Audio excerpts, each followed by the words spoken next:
আসসালামু আলাইকুম। আজকে আমি আপনাদের শিখাবো কিভাবে মাল্টিপিপল ব্রাউজার ক্রিয়েট করতে হয়। তো আমার পিসিতে দেখতে পাচ্ছেন অনেকগুলো মাল্টিপিপল ব্রাউজার এখানে ক্রিয়েট করা আছে। তো এইখানে আসলে মাল্টিপিপল ব্রাউজার ক্রিয়েট করার উদ্দেশ্য হচ্ছে বিভিন্ন ধরনের অ্যাকাউন্ট থাকে আমাদের। তো ওই অ্যাকাউন্টগুলো এখানে অ্যাড করার জন্যই মাল্টিপিপল ব্রাউজারের প্রয়োজন হয়। তো এইখানে ক্রিয়েট করার জন্য আমরা প্রথম অবস্থায় আমাদের যে কোনো একটা ক্রোম ব্রাউজারে যেতে হবে। তো ক্রোম ব্রাউজারে চলে গেলাম, যাওয়ার পরে এখানে এই আইকনে চলে যাব। যাওয়ার পর একটু নিচে আসবো, আসার পর এখানে আদার প্রোফাইলস দেখতে পাচ্ছেন। তো এইখানে ক্লিক করব, করার পরে এখানে নিচে আসবো, একটু নিচে দেখতে পাচ্ছেন অ্যাড। তো এই অ্যাডে আসবো, আসার পর কন্টিনিউ উইথ অ্যাকাউন্ট এখানে আসবো। আসার পর মাল্টিপিপলটা আপনার কী নামে থাকবে চেনার জন্য আপনার যে কোনো একটা নাম দিয়ে দিতে পারেন।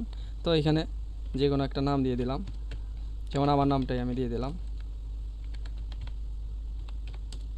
1 2। দেওয়ার পরে এখানে কালার চুজ করব। তো কালারটা দিয়ে দিলাম, দেওয়ার পর এখানে ডান করে দেবো। দেওয়ার পরে এখানে কাস্টমাইজ, তো এখানে আমি কাস্টমাইজ করতে পারবো, অনেক ধরনের এখানে অপশন আছে।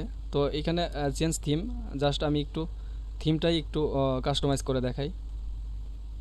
তো এখানে আসার পর এটা সিলেক্ট করে দিলাম, দেওয়ার পর এখানে আমার থিম কিন্তু অ্যাড হয়ে গেছে। হওয়ার পর এখানে জিমেইল অ্যাড করা যাবে। তো এখানে জিমেইল অ্যাড করার পরে নিচে একটা পাসওয়ার্ড দিলে এই মাল্টিপিপলটা এই জিমেইলের আন্ডারে চলে যাবে। তো যাওয়ার পরে এখানে আবার এই আইকনে চলে যাব, যাওয়ার পর এখানে আদার প্রোফাইলে আসবো। আসার পর একটু নিচে আসবো, আসার পর এখানে দেখতে পাচ্ছেন আমার নাম দিয়েছিলাম এমডি ওমর ফারুক 12। তো এইখানে এডিট করতে হবে। তো এইখানে আবার চলে গেলাম, যাওয়ার পর একটু স্ক্রল ডাউন করে নিচে আসবো। আসার পর ক্রিয়েট ডেস্কটপ শর্টকাট, এটা আসলে এই ডেস্কটপে শো করবে। তো এটাই হচ্ছে মানে মাল্টিপিপল ক্রিয়েট করা। তো এটা আমি অন করে দিলাম, দেওয়ার পর এখানে একটু ক্লোজ করব, দেখি আমাদের মাল্টিপিপল ব্রাউজারটা ক্রিয়েট হয়েছে কিনা। তো এইখানে দেখতে পাচ্ছেন এই যে নিচে এই যে এমডি ওমর ফারুক 12 দিয়েছিলাম।